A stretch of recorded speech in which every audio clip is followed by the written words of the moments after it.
मतदाताओं से मैं इतना ही आग्रह करता हूं कि राष्ट्र हित में हम सभी अपने मत का प्रयोग करें, इसलिए आपके वोट से देश का सर्वांगीण विकास हो सकता है, भारत सशक्त हो सकता है।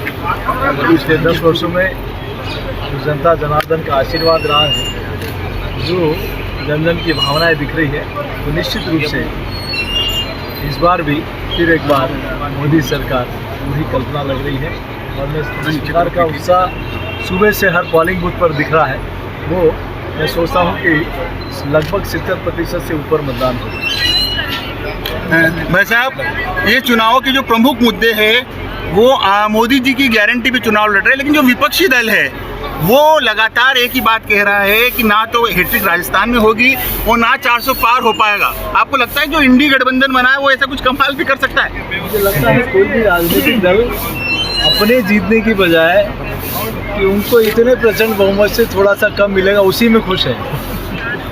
मुझे बड़ी आश्चर्य वाली बात है कि जो देश में इतने वर्षों तक जो पार्टी शासन किया, अनेक प्रदेशों में जिन्होंने सत्ता का संचालन किया, वो पार्टी आज क्षेत्रीय पार्टी के रूप में बनती जा रही है, जिनके सेनापति स्वयं अपनी सीट जिस अमेठी ने कई बार दिल्ली भेजा, वहाँ से भागकर वायनाड चले जाते हैं। तो वही चित्र राजस्थान में भी दिखता है कि कईयों को पकड़ के टिकट देना पड़ता है और कई देने के बाद भी कहते हैं मुझे चुनाव नहीं लगा। तो जिसका सेनापति ही भग जाए डर से, तो उसकी जनता उन पर विश्वास नहीं करेगी। मैं सोचता हूँ कि कांग्रेस पार्टी की सोच इतनी है कि हम 400 से एक सीट कम आ जाएगी तो उसी में खुश है, तो वो अपने लिए नहीं लड़ रहे।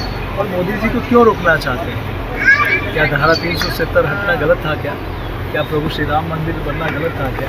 कि किसी गरीब का मकान बनना, शौचालय बनना, गैस का कनेक्शन होना गलत था क्या? जनधन का खाता होना गलत था क्या? हर घर में पीने का शुद्ध पानी पहुँचे ये गलत था क्या? किसान को किसान सम्मान निधि मिले गलत था क्या? लेकिन कोई जवाब नहीं है। आज भारत की अर्थव्यवस्था दुनिया की टॉप 5 में पहुँच गई और आने वाले दिन में टॉप 3 में पहुँचेगी। कोई तो बताए कि क्या गलती है? उनके पास कहने को कुछ नहीं है, लेकिन सिर्फ मोदी जी को रोकना है। लेकिन मोदी जी के साथ देश के 140 करोड़ लोगों का। जोशी जी, आपने एक बयान दिया था, हम बोलेगा इसका विरोध हुआ है? उनके वंशज तो बोल रहे हैं, बाकी लोगों को तकलीफ क्यों हो रही है? उनके वंशज के लोग बोल रहे हैं रामराज की कल्पना हम लोग कर रहे हैं, इसमें कांग्रेस के लोगों को तकलीफ किस बात की है?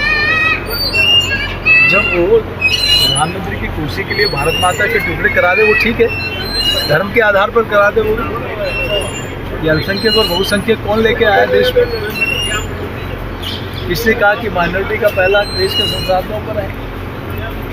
लेकिन मोदी जी ने 140 करोड़ लोगों को अपने देश का परिवार का सदस्य मानकर उनकी सेवा करना। कांग्रेस ने हमेशा से जातिवाद, क्षेत्रवाद, पंथवाद यही काम किया है, लेकिन अब देश की जनता इनका चरित्र और चाल समझ गई है। अब इनके कहने में, इनके बहकाव में नहीं आता।